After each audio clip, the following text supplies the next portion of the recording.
Welcome back, everybody, to the Diary of the Landscaper. Today, we have a guest who also have a podcast. His name is Jason McKenzie. I hope I said your name right. And he's going to talk about visibility system escaping the small business trap.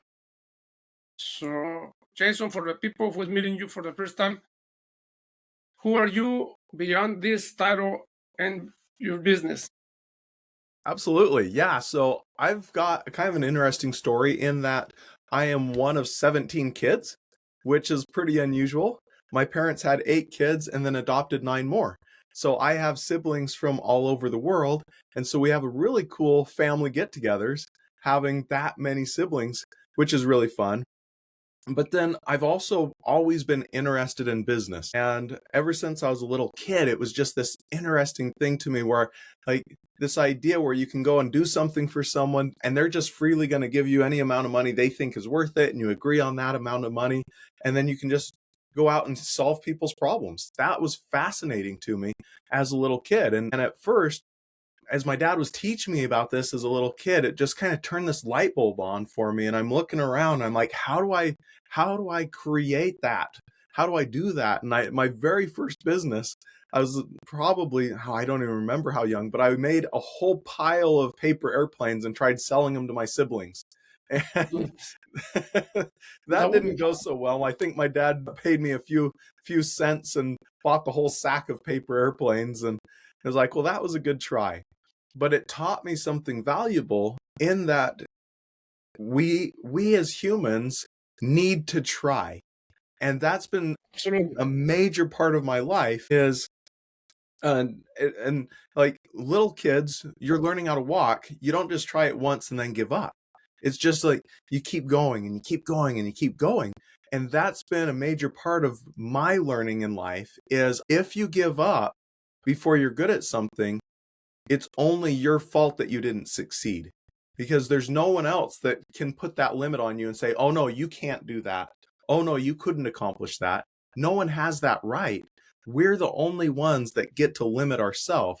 And so if we want something, we have as much right as anyone else to go out, figure it out, and try and accomplish things. And that's so exciting to me. That's for sure. Yeah, I call that we are the CEO of our lives, and we can make it the greatest or the poorest, depends on our vision. But thank you for sharing. It's a great story. I mean, 17 siblings, you said? 17 kids, yep. Oh man, I imagine. Yeah, I got a nephew who has 9 kids. So yeah, it's always going to his house. It's never a quiet moment, but it's fun. It's fun. You talk about entrepreneurs being trapped in a cage. What that cage look like in your own life? Oh man, yeah. So I had started programming on computers when I was pretty young, about 12 years old. And that was fascinating to me. But then I kind of moved on in life and did some programming, moved on and up, and I'm in school and I'm studying and I realized that I could do that whole world and bring it in and tie it in with marketing and build a business around that. And so I started to do that. And I thought I was being successful because I was finding customers. People are coming to me. They're willing to give me money. I'm providing good service for them, or so I thought. And fast forward a few years, my business is slowly starting to grow and get bigger and bigger. And I could wake up every day, walk into my office, and just start working and make money. And I thought that was the coolest thing. It's almost like my computer's just printing money for me as I work. But then I tried to go on a vacation and we were going to take 1 week and I was just going to leave the cell phone behind, the internet behind, no computer, nothing. And I had customers look at me in the face and say, you can't. I was like, yes, I can. It'll be fine. I have some employees. They can take care of things. And they said, no, if something goes wrong, we need you. Yeah, And I realized I built that cage because I trained my customers to come to me with every problem. And I trained my employees to come to me with every problem. And I taught everyone, Jason is the center of this business. And you don't do things without working with Jason. And Jason will solve it. Jason will take care of it. And pretty soon I had to go into work because I had set up a business that revolved around me all the time. And that was that was a moment where I realized the disservice I had done to my family because I couldn't set my phone down and just spend time with my family. I couldn't set the computer down and spend time with my family because I was so tied to the business. And it really was painful for a long time to look at myself and acknowledge I'm at fault. I can't blame my customers. I can't blame my employees. There's no one else here that made the mess. And so there's no one else I can really turn to and say, fix the mess. I had to start unpacking that myself. And it all started in my brain because I was the one that had the vision that I had to do the work. I had to be in the center of it. I had to work with the customers myself. I had to solve all the problems. And once I started shifting that belief and started figuring out there's hundreds of businesses, thousands of businesses, maybe even millions of businesses that don't rely on the owner. So I did something wrong. So I had to go learn how to undo all of that and rebuild the business so it didn't rely on. Yes, for sure. Yeah, I feel the same trap in one point of my life as well. And I guess as a business owner, entrepreneur, we all kind of land into that and we gradually walk away from that because, yeah, we build a cage thinking that we have to be the manager and wear all those hats. But at the end of the day, like you're saying, it's a cage, yeah, because now you cannot travel, you cannot enjoy your family, you spend all that time there. Yeah, and that's why, yeah, these podcasts come to life because to tell people, no, you have to put a stop in your life and rewire your brand or your business. Thank you. Next question: was there a moment where you realized if I keep going like this, sometime something has to break? Yeah. Yeah. It happened on that vacation because I did end up taking that vacation and I'm looking around me and I'm thinking, my kids don't deserve a guy like me. I'm doing this wrong.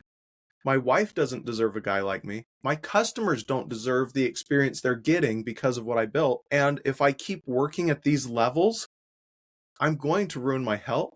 I'm going to ruin my mind. I'm going to ruin everything. And it's okay. What I realized is it's okay. And like you were saying, all the entrepreneurs, when we get started, we have to be the center of everything because oftentimes we don't have a bunch of team members we can pull in and we don't have a bunch of money we can use to hire people. And we're building this from the ground up. But at the same time, I think people can escape it a lot faster than I did. And if they are aware that it's going to come, they can start solving that in a much healthier way than I did. And so for me on that vacation, I looked around and I had people that I could look at. And there's one guy who's running this massive company, doesn't need him. Another guy running a decent sized business, didn't need him. And then there's this other guy who was a W-2 employee working for a company. He wanted to come on that vacation and couldn't because they told him no. And I thought, wow, I don't want to keep going the way I'm going. Going and getting a job felt really appealing in that moment because I felt like I was hurting from what I'd done. But at the same time, I thought, well, I don't want to be that position either, where the boss gets to tell me if I get to go on a vacation with my kids. That's not healthy. And so in that moment, I was able to take that week and just sit and reflect and figure out, who do I want to be when I grow up? That's great. Yeah, yeah, great. Yeah, yeah. I feel like I'm hearing my story right there when you're talking about all those moments. They're like, yeah, we want to, and yeah, when we start, we don't have probably the resource and the income to pay someone. But yeah, is there a better way to get out of that faster if you start stopping a little bit or putting a break on your life, on your journey, and get it done. Yeah. So let's move to the next question. Why do so many business owners end up working more hours for less freedom as they grow? You know, my brother would often tease me and he'd say, hey man, the great thing about being an entrepreneur, you get to pick which 80 hours a week you're working. And I'd That's a big one. real funny. And then I'd go back to work and finish working my 80 hours. And I think the reason that that happens to entrepreneurs is, one, oftentimes we get a lot of emotional and mental reward from working. We're providing for our families. We're making money. We're earning that money. We're taking care of people. We're helping solve problems. That provides us a lot of reward. And so if we don't recognize that we're falling into that trap, we may just naturally give more and more and more of ourselves for that reward that we're getting emotionally. And then sometimes I think entrepreneurs don't know how to price everything. We sometimes fall into some other traps where we're not experts at everything, but we have to be experts at everything. So then sometimes we're not looking at how much things actually are costing. And we're like, well, I really want that job. I'll just charge you the X amount, $2,000. When really everyone else, in order to pay all their staff and do all the things, they need 4,000 or 5,000. So we think we're doing great because we charge 2,000, but all we're really doing is hurting ourselves, because now we're not paying ourselves enough, which means we have to work extra hours to make enough money to pay ourselves enough to take care of our family. And so the hours get longer because we're not taking care of ourselves, because we didn't know how to actually run the numbers the right way from the beginning to make sure we have enough margin. And the other problem I see is so many entrepreneurs have a really hard time with one word, and it's no. We see a chance to do a job and we're like, yes, I want that job. And we don't often say to ourselves, no, I actually don't want that job. We only see the green grass, and we don't see that green isn't really grass, it's all thistle. And so we jump in, and then we're dealing with this pile of thistle. We're like, whoa, this isn't anything like I thought. But if we just slowed down and taught ourselves to say, no, I don't want every job. Not every job's a good job for my business. And we learn that one thing, to say no, I think we can save ourselves a lot of pain. We can probably compress how much we work and increase how much we make. Yeah, for sure. Yes, definitely one of the hardest things to do, especially here where I'm at. There is a lot of companies and entrepreneurs out there that they don't know how to say no, and they're spending, and they just getting those jobs just to get busy, but not profit. So, and that's counterpounder. So yeah, thank you for that. What lies do entrepreneurs tell themselves to justify staying stuck? You know, one of the things, and I think there's probably hundreds of different lies, but the big one that I've heard over and over as I've talked to business owners and had friends that were business owners, is they'll say, you know, I have tried to hire other people and I just can't find another me. I can't replace myself in this business. And so I just have to do it all myself. And they get this idea that they have to put this giant backpack on or wear all the hats, and they're climbing up this mountain carrying the weight of the entire business on their back. And that's a big lie. When you look at the really successful people, and when I say successful, I mean they've built a business that doesn't need them. You look at what they've done, and they didn't try and replace themselves by finding another one of them. And I often want to challenge that idea of, how bad would it be if there were two Jasons? Like, I'm crazy enough as it is. The company couldn't survive if there's two of me. And so Yes. instead of finding two of you, you go out and you say, okay, here's one job. I'm going to have someone just answer the emails. They don't have to be Jason to answer emails. Someone else can answer emails. Everyone in the world knows how to answer an email. That's really easy. So then you take that hat off. Here, you wear the answer email hat. Here, you're going to wear the bid hat. Here, you're going to wear the just doing the managing the jobs. You're going to wear the actually doing some of the work in the jobs. And instead of finding one of me, I find a bunch of other people that can do one of my many jobs really well, better than I can do it. And now I don't have to tell myself that I can't replace myself. I can distribute that load from that backpack and take those hats off and let a whole team of people help me. The same thing happens in basketball. Growing up, Michael Jordan was absolutely amazing. To watch him play, it seemed like he carried the entire Bulls on his, like the whole team on his back, but he didn't. Scottie Pippen's there. You've got the coach. You've got all the other players. Michael Jordan just starred in the act. He was the main showstopper in that team.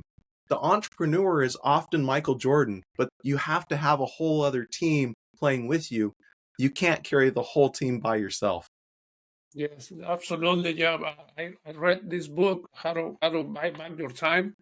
One of the phrases they says there: "Don't hire to grow your business. Hire to buy back your time." That's a very, very important thing, yes, because like you said, you can hire someone to answer the emails. You can take the hat off, and now you're buying your time back. Whatever you love to do, or whatever your time is more valuable instead of just answering emails. Yeah, so that's a great one. Thank you. Mm-hmm. Why is being busy often reward, even when it's destroying people? My computer kind of glitched. Do you mind reading that one more time? Sure. Why is being busy often rewarded when it is destroying people? Yes, why is okay. So, in our society, I think that we have a culture where we look at busyness and we think that busyness equals importance. And I think that's a major issue. I remember when I was just a little kid, I was watching a cartoon, and in the cartoon they were poking fun of that. And so they had this one worker in the cartoon who he's just sweating and he's just doing a whole bunch of stuff, and he's on this assembly line and he gets like one thing done. And the person next to him is just slowly working but being consistent, and she's got 100 done. And the boss is coming out and yelling at the person who's getting 100 things done because it doesn't look like she's busy, and then rewarding the guy who's done one because he's all sweaty and he's running around all the time. And I think our culture lives that way, where if we don't feel like we're busy, we don't feel like we're accomplishing anything, we don't feel like we're important. And I think that that's in our entire fabric of our culture. We need to shift that and really ask ourselves, is busyness really what we want out of our lives? Because no matter what we do, we all have 24 hours in a day, and we're going to use them somehow. And people wear it as a badge of honor if they're too busy to answer a text and too busy to answer a phone call and too busy to help others, because now that gives them a sense of importance. Yes, absolutely. Yeah, I have a lot of struggle with that one with my employers. Yeah, they want to feel busy, and like you say, it's all sweat and everything, but they just doing very little. And I just show them, look, if you take your time and do it calm, you will accomplish more. But seems that you are, let's say, seems that you are lazy and not doing a lot of tasks. Yeah, it's a big one right there. Yeah, thank you. Your podcast is called Small Business Big Visibilities. What does that visibility actually mean? Yeah, so I started the Small Business Big Visibility podcast with a couple of different thoughts in mind. The one is, the big visibility is almost every single small business, one of their biggest problems they have is that they don't have enough visibility. Not enough people know who they are. So there's that outward perspective that not enough people know who you are as a business owner. And that's oftentimes why businesses are struggling, because if everyone in America knew who my business was, or who knew who your business was, you'd have more work than you could ever handle. So that's one. But the second is the internal visibility. And so for me, my vision and my ability to see, or my lack of ability to see, is what caused me to get into a trap. So the bigger my visibility is, and the more I can see inside my brain and see more clearly, the better my business can be. The more knowledge I put into my brain and the more I change how I think, the better business becomes. And that allows me to shift from doing things the wrong way to the right way. So it's kind of a double play of getting more exposure, but also changing the way we think inside ourselves. Yeah, thank you. I related with whatever you explained with the tunnel vision, right? Some people just have the tunnel vision, but then if you expand your and move heads outwards, now you're seeing a whole different perspective. Yeah, thank you. So why do so many small businesses struggle to being seen even when they are good of what they do? I think that one of the main reasons that people struggle to be seen when they're good is being good's not enough. Like, I have a bookshelf sitting right over here to my side, and some of the books on that bookshelf are bestsellers, and they're not the best written books. And that's a huge difference that people need to realize, is The books that are the best sellers mean that those people were really good at promoting their book, maybe better at promoting their book than they were writing their book. And some of these books that the person has absolutely poured their heart and soul into it, they're not necessarily good at promoting themselves. And the same is true for all aspects of business. Oftentimes, I find that when somebody's really good at doing something, they have deficiencies somewhere else. So if I'm really good at running my business, I might not be really good at promoting that business to the world. Or if I'm really good at promoting my business to the world, I might not actually be as good at getting the job done. And so it's critical for a business owner to expand, again, like you were saying, that tunnel vision. We have to expand out of that and say, okay, I'm really good at running my business, but how do I get more people to know about me? What are the techniques I'm going to use? So maybe a small business owner may need to go out and start networking more, and they need to meet more people in the community and build relationships with referral partners. Maybe they need to go out and be on your podcast. Like that could be a good one, right? That's a good one. There's just a lot of ways to get the message out, but oftentimes we do what we're good at, and then we leave the things we're not good at sitting on the shelf and don't ever become good at doing those. And so I think that's why a lot of business owners, they never get to where their business has enough exposure, even if they're really good at doing their business. Thank you. How can business owners increase visibility without being glued to social media all day? That's a good one. I was just at a conference this morning talking, and I had the opportunity to speak to about 60 different business owners this morning. And we were talking about that. Some of the business owners have been in business 30 plus years. And he says, I keep hearing all the time, I should be on social media. And he said, I don't want to. And I said, well, that's great. In your particular case, you might not need to, but you have to have a way for customers and potential customers to hear about you. So the trick to this is you figure out where your ideal customers reside. Are they on social media or not? Do they use social media to find businesses like you or not? If they don't, then go wherever they are. I have one company, I'm friends with this owner, and he runs a mechanic shop. He actually gets a big chunk of his business by sending out mailers to people in specific neighborhoods. And that works extremely well, but he knows who his customer is. He knows how they think. He knows what they care about.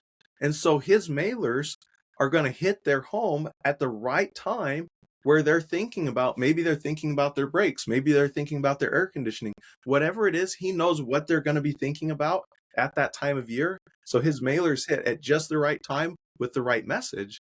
And so when a person knows their customer that well, you can be really good at getting in front of them without using social media. And maybe the best way to do it is to go knock on doors. I know a few companies, and that's the best approach they've found, is to just still go knocking on doors and saying hi to people in neighborhoods.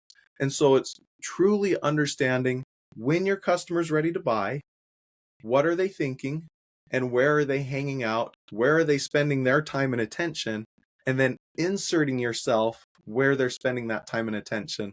That's the way you can do it without having to necessarily be on social media. Excellent. Yes.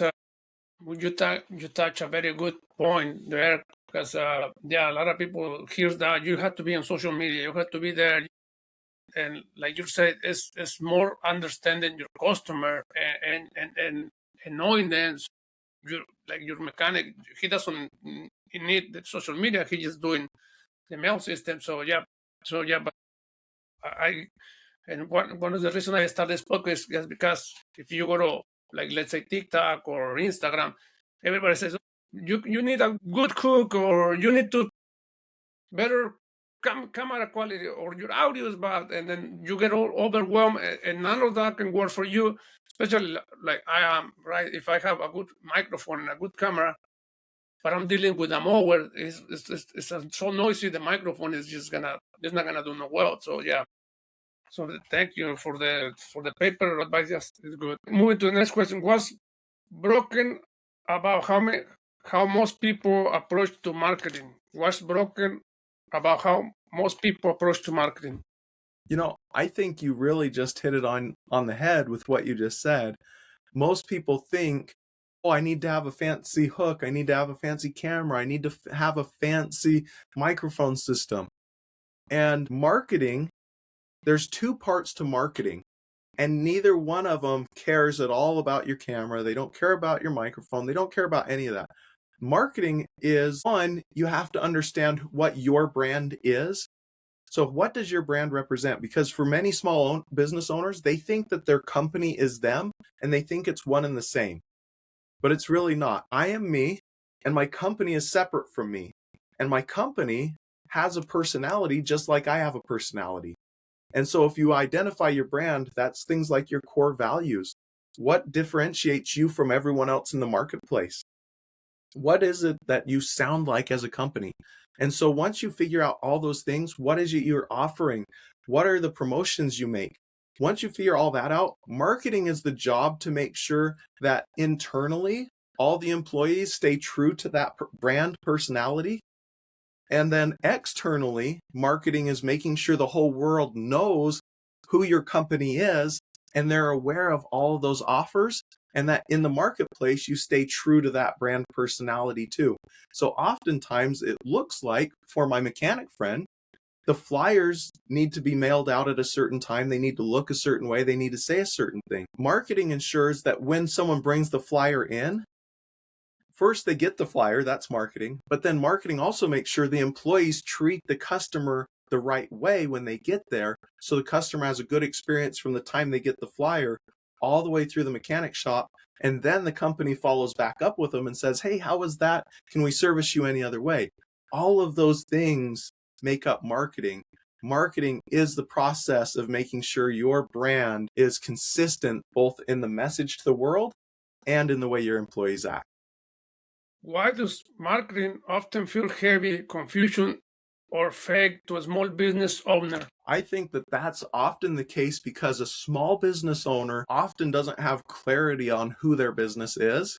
And they think marketing is simply the job of going out and pulling a bunch of customers in at whatever price it takes. And instead of that, I think people should think of marketing more like how many people can hear who we are as an organization. And then from that, you're going to say, if I want 100 customers this week or this month or this year, if I want 100 customers, I know that we have to go speak to 10,000 customers. And so 10,000 people have to hear about us up here. And then from the 10,000, maybe 1,000 of them is going to talk to us. And of the 1,000, a bunch of them are going to say not right now or maybe later. And out of that 1,000, we're going to get 100. Okay, so if my goal is to get 100, I've got to figure out how to talk to 10,000. And if they don't have a plan like that, it gets really heavy because they're like, man, I don't have enough customers today. What do I do? What do I do? Okay, am I going to run ads? Am I going to go out and I'm going to go on social media? And it gets really stressful because they're being reactive in their approach to make people aware of them instead of being proactive and coming up with a plan to get 10,000 people to hear so that you get 100 across the year. Great answer, thank you. How do you help owners communicate value without feeling silly or inauthentic? Yeah. I think a lot of people feel like if they're selling something that they're being kind of slimy. And I think that comes from a business owner mindset because we get good at doing things and then sometimes we feel guilty telling people about what we do because it feels like we're being bragging too much. And so people sometimes kind of hide from this idea of saying, I have a really good solution, because they're afraid to say that. But if they're comfortable that they really believe they do good work, it's not so much that you're selling somebody. The mindset should be, is this a good fit for them? Because we all have customers that we love to help. And those customers love it when we help them.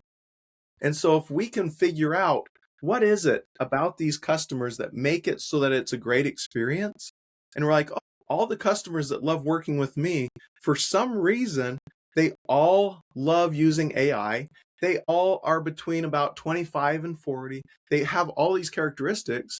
We're like, wait a second, that's who I love to serve. They love working with me. Now it's not a matter of, am I selling them? It's a matter of, it's kind of almost like you're dating at that point. You're like, who is it I'm looking for? And someone comes along and you're like, you know what? I don't think that my company's the best fit for what you're looking for. Maybe my company's all about the premium experience and this customer's looking for a really good, like a really inexpensive price. I would be doing the customer a service by saying, hey, don't work with me. Go work with Bob over here. Bob's a good friend of mine, and the way he does business matches exactly what you're looking for. That makes it so sales isn't heavy and nasty anymore, because all we're doing is making the right connection and figuring out, am I a good fit for you? Are you a good fit for me? And if not, go talk to this person or talk to this person. And that makes us the hero instead of that slimy, yucky guy that's just trying to bring everybody in regardless of if it's a good fit. Yeah, right. Yeah, that takes us back to the other question where you say it's okay to say no, or we can say no to those things. Yeah, you talk a lot about simplification. Why does the business get so complicated? You know, there's a lot of reasons why business gets complicated. One of them is that humans like to make things messy. And I think that we make things messy. A great example happened to me just a couple of weeks ago. I set up this whole system of how we do a certain thing in my company, and it had like 12 steps in order to do the work. I handed that off to my team, and that was probably a year and a half ago. And they came to me recently and they said, why are we doing step 2 and 3? That doesn't make sense. Well, what happened was, at the time I set all those steps up, we had to do step 2 and 3, but everything changed. But the employees didn't know why they were doing step 2 and 3, so they just kept doing it, and it just kept adding extra work. And then in order to get step 2 and 3 done, they had to go do some other things. And then it just kind of stacks on top of each other. And what happens is things just kind of get cluttered if we're not keeping an eye on it.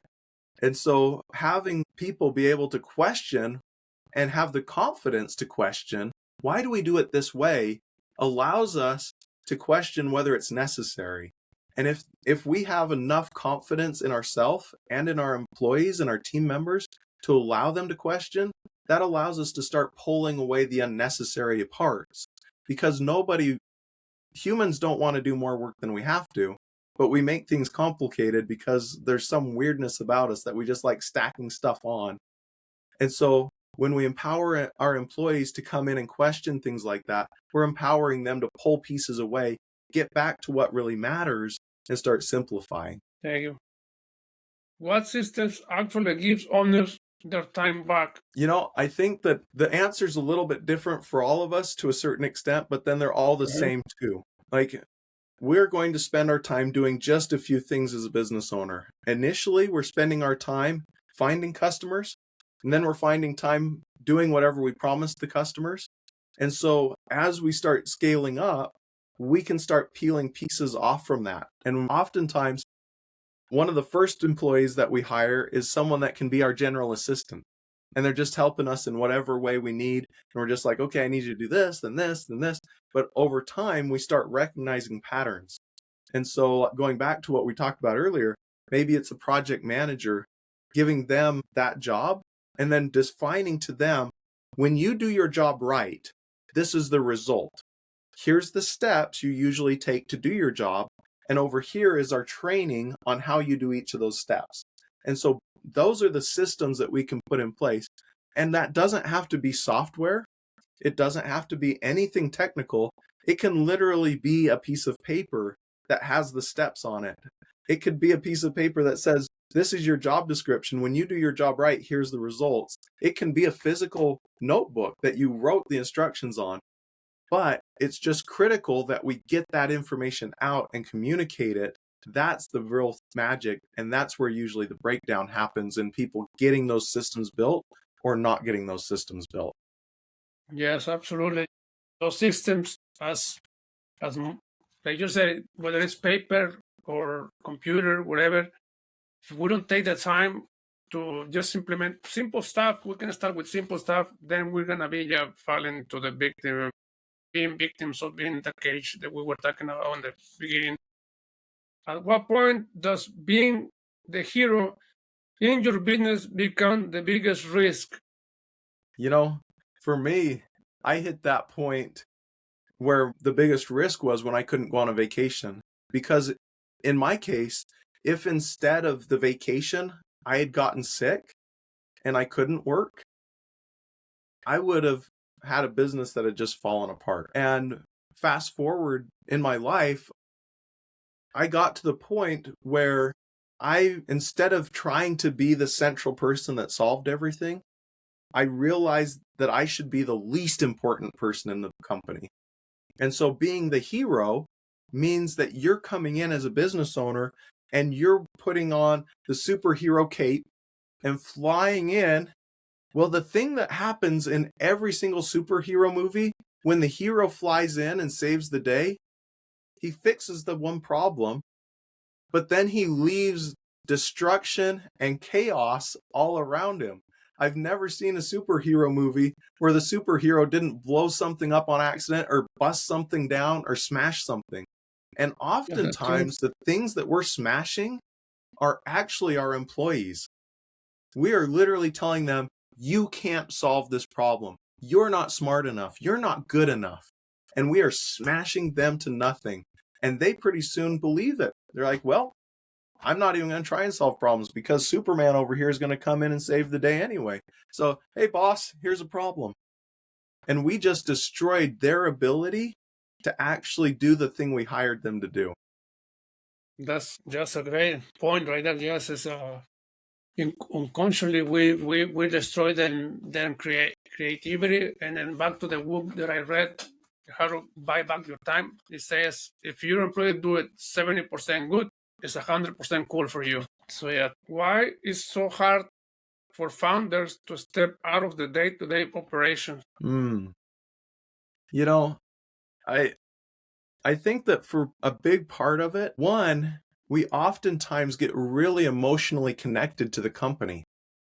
Like it's almost like it's a kid for us.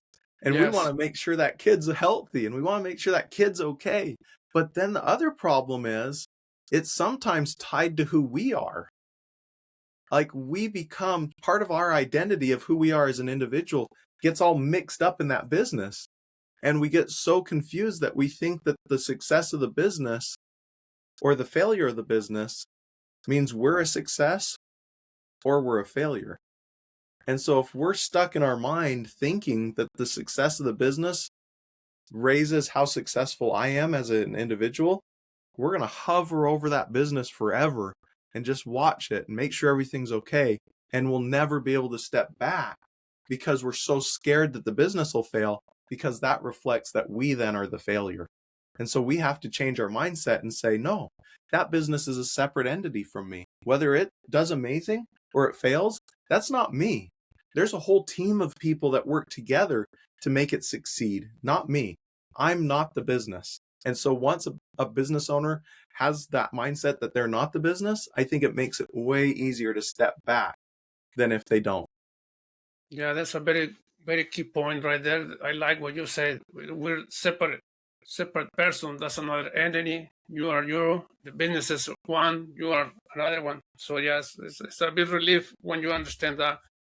What fears comes up when someone imagine image or imagine sorry someone image their business running without them? So what fears come when someone imagine their business running without them? I think that oftentimes that it happens almost at the subconscious, not at our conscious level, but at our emotions, that if the business runs without us, are we really important anymore? And again, it kind of goes back to us getting tied up and getting confused as to which part is me and which part's the business, and having to separate those. Because if we look over there and we see a business running by itself, that can feel really amazing.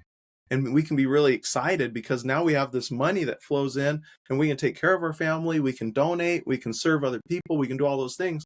But if we're too tied to the business and our person, not our personality, our self-worth is tied to that business, if that business runs without us, then who are we? Because I created that business, but it's supposed to need me so that I have value. And so I see a lot of business owners that see that if they're not working, they don't have value. But if they are working, they do have value. And so that's, I think, that connection where having the business run without them can be scary because they're scared of letting go and letting it run without them and being okay with that. Great answer. How do you help people shift from control to trust? Oh, wow. That is best done in baby steps. So if a person has never let go of something before, it's not a good solution to just set it down and turn completely away from it. What we need to do is we first need to say, okay, what does it look like if someone's doing a really good job of taking care of whatever it is I'm holding in my hands? Because whatever I'm holding in my hands, I'm holding it because I'm scared to let go of it. And so what does that look like if someone does a really good job? That's the first step. We figure that out, we write it out, then we find somebody that is willing to take that piece from us, and then we slowly hand it to them and we say, okay, here's what it looks like when you do a good job. I wrote it all out for you. Then we say, okay, here's the steps I want you to take when you're doing this job for me. And you train them, you give them the steps, then you give them the training. Here's how you do the first step. Here's how you do the second, the third. And then you can sit there and watch them the first couple of times that they're doing it. And then you're like, okay, they are doing a good job, but you're keeping a really close eye on them. And then they start doing a better job. And pretty soon you're looking over their shoulder and they don't have any more questions for you and you don't have any corrections for them. And so slowly you've moved from I have to hold it right here and watch it to now you know that someone else will take care of it because they've proven to you that they are taking care of it. Great. Now let's go back to my trade. Landscapers are hands-on and physically present. How can they build visibility without being everywhere? Do you mind saying that one more time? Yeah. This is related to my trade. Landscapers are hands-on and physically present. How can they build visibility without being everywhere? Yeah. So I work with a lot of people in construction and trades. And my father-in-law is actually a farmer as well. And so very hands-on, but when he's busy at the peak of his season in farming, he's going to have multiple crews running at once. And it's really hard at first for somebody to have all the crews running because if something does go wrong, they want to be there to fix it.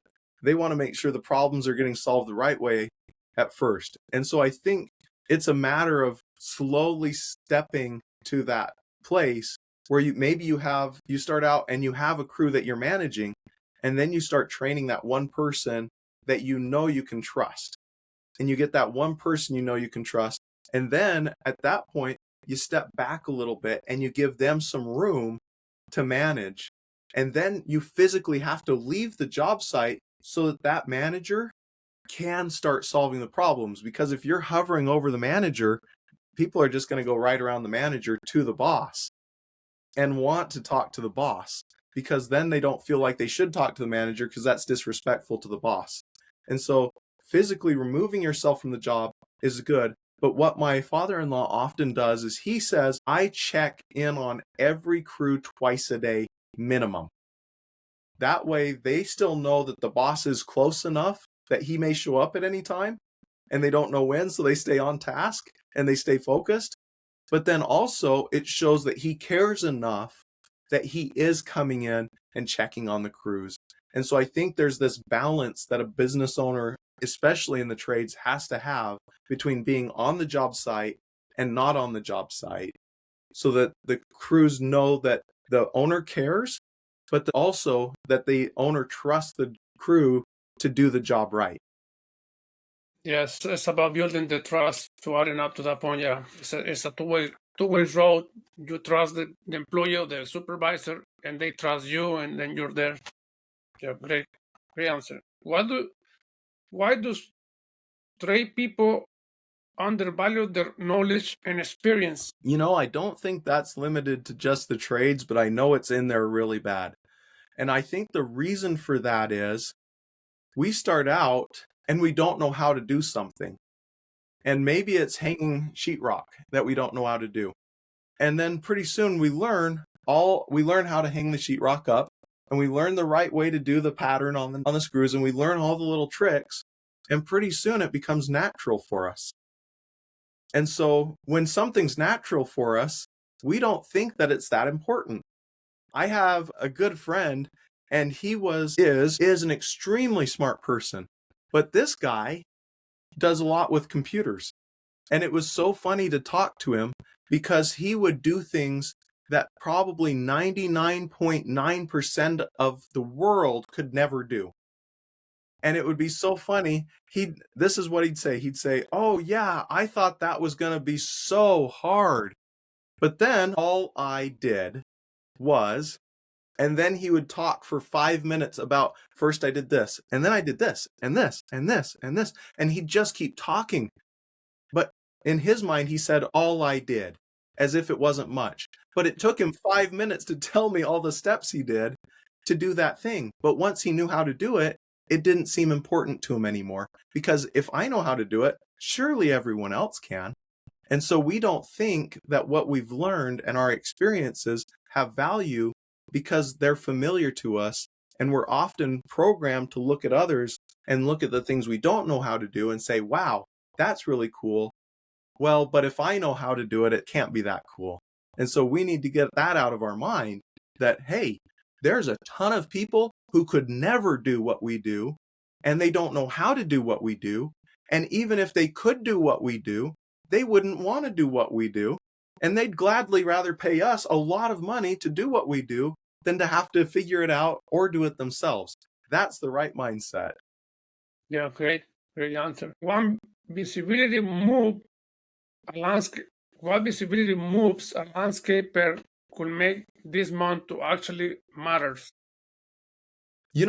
I think the best thing, and maybe some landscapers are already doing this, but what if the landscaper showed up on the job site to the new job, and he went and he knocked on every single neighbor's door and said, "Hey, my crew is going to be at so-and-so's house for the next 3 days. And if our vehicles are ever in the way, or if my crew is not respectful, or if we have any kind of mess that we leave anywhere, would you please call my cell phone and tell me that? Because I want to respect the whole neighborhood, and I expect my crew to do the best work ever." If a business owner or the job manager went and talked to every neighbor, not to sell them, but to just say, "Here's the expectation I have for my crew. And if they don't meet that expectation and you see that, please let me know so that we can take care of it." I think that would raise the company's perception. Everybody in that neighborhood would say, "Wow, what an amazing company. They care enough to come ask me and give me a way to let them know if they're not holding their standard that they should. That's an amazing company. I want that kind of company doing work on my property. You're not selling anything, but everybody wants to buy from you when you're doing those kinds of things." Yeah, that's a great advice. What is Grosora, and why do you feel called to create it? Yeah, so Grosora is my newest endeavor, and it came from this whole experience I had of being trapped in that cage years ago, because I got trapped and I didn't like it, and I don't want any other business owner to have to be in that trap any longer than is necessary. I want them to get out of that hamster wheel. I want them to figure out how they can have a business that runs without them. And so I started Grosora with that in mind. My whole purpose with Grosora is to help 1 million small business owners, 1 million, to move from having a business that's crushing them to having a business that's propelling them to their purpose in life. I want business owners to have more freedom of time, more freedom of money, so that they can have a healthier life, they can take care of their family, they can contribute to society, their community, and they can pay their employees so their employees can have a healthy life as well. If we do that, we're going to have such a stronger nation, such a stronger world. So Grosora is the business movement that's going to liberate small business owners and help them find that freedom. That's a great idea and a great movement.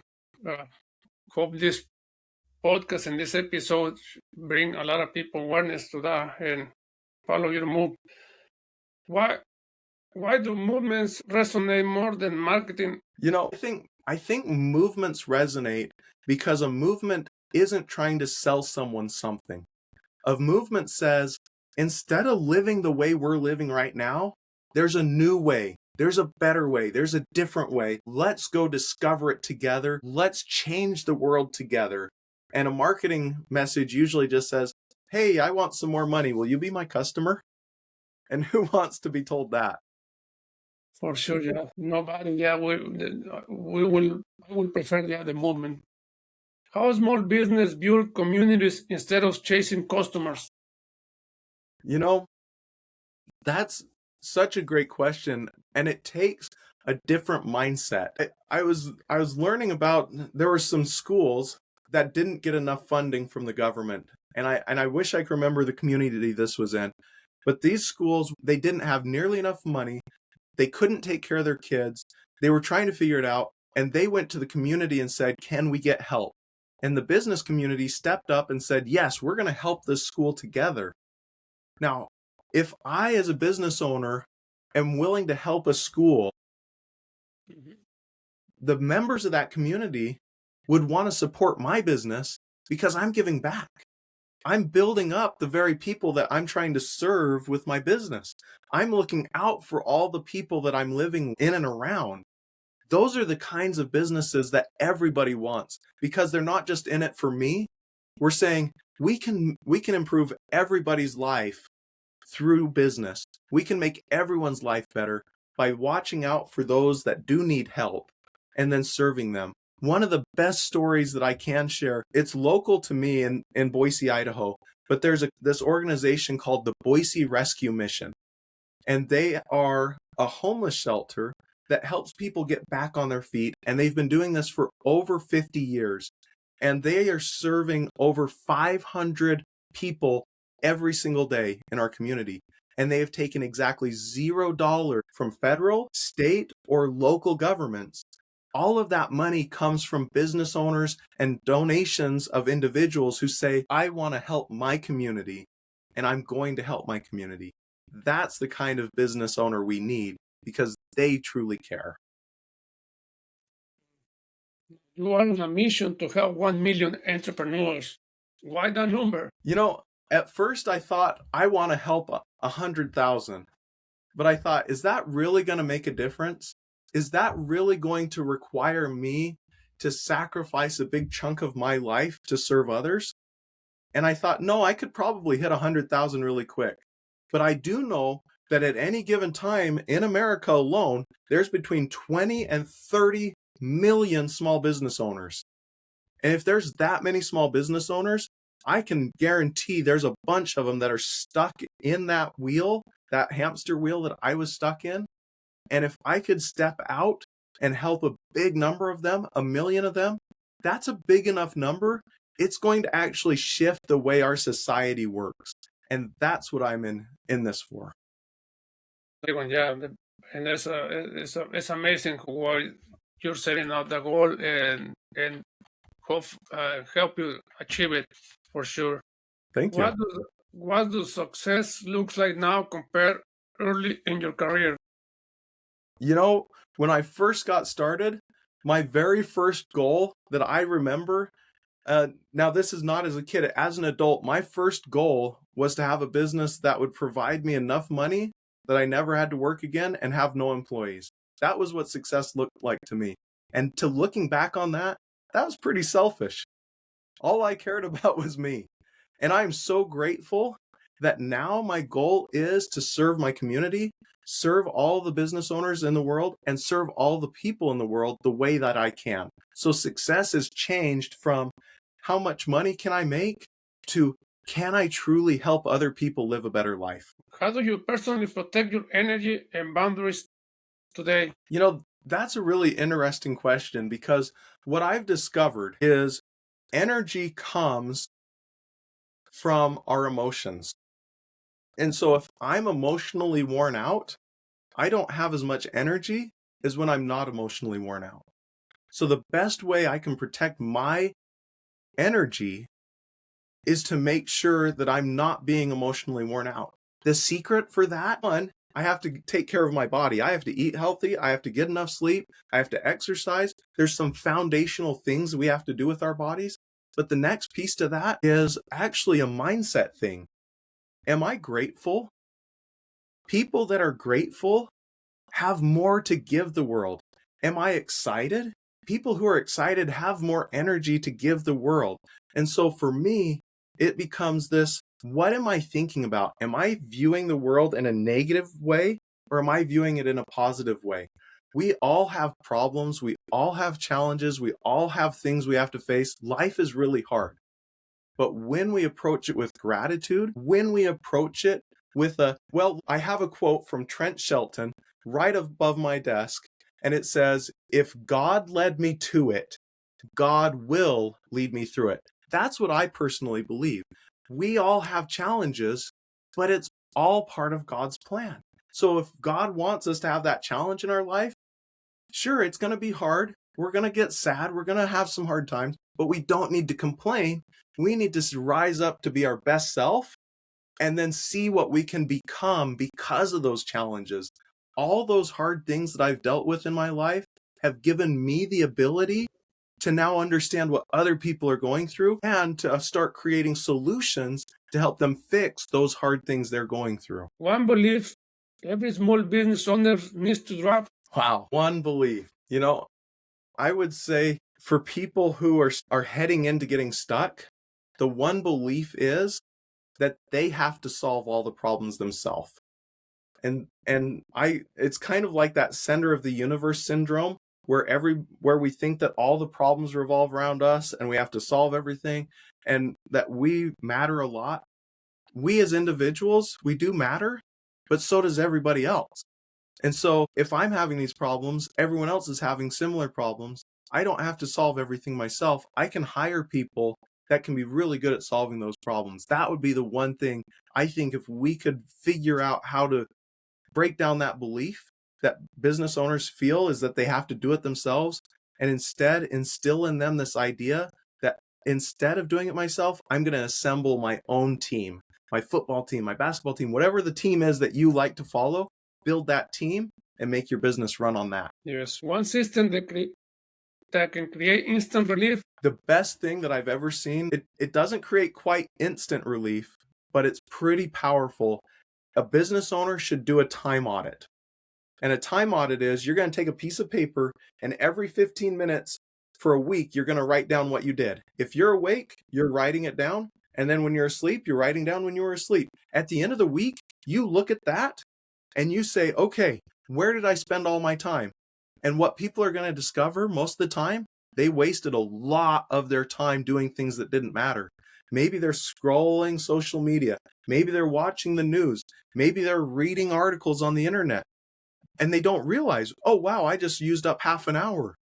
But then over the course of a week, if you waste a half an hour every day, by the end of a week, you're talking 7 days. That's 3.5 hours. That's half a day of work almost for normal employees. Over the course of a month, 3.5 hours times 4, you're talking about, like, what is that? Half a week almost of time that somebody wasted just in little half-hour increments a day. So doing a time audit, figuring out where those time wasters are and cutting them out, that will provide real relief. That's a great advice. One visibility mistake almost everyone makes. One mistake almost everyone makes is not valuing what they do. I think that oftentimes we as entrepreneurs, we want the job, and so we cut our prices and cut our prices and cut our prices, thinking that everybody just wants it done cheap. Everyone just wants a low price. No, not everyone. The people you're talking to might want that, but not everyone. Some people are going to truly value what you bring. And if you can find enough of those, you don't have to lower your price to try and keep busy. If a business owner listening feels exhausted but afraid to slow down, what would you tell them? Well, the first thing I'd say is If you're afraid to slow down, that probably means that you're stuck in the business and the business is surrounding you and you're carrying it in your backpack up that mountain. So you don't have to slow down right now, but what you have to do is instead of slowing down, you have to figure out, okay, how do I start taking these hats off and handing them to other people so I don't have to carry that whole load myself? And then as you start to do that, the business won't need you as much, and then you will naturally be able to slow down. So now the final question, where can people follow you?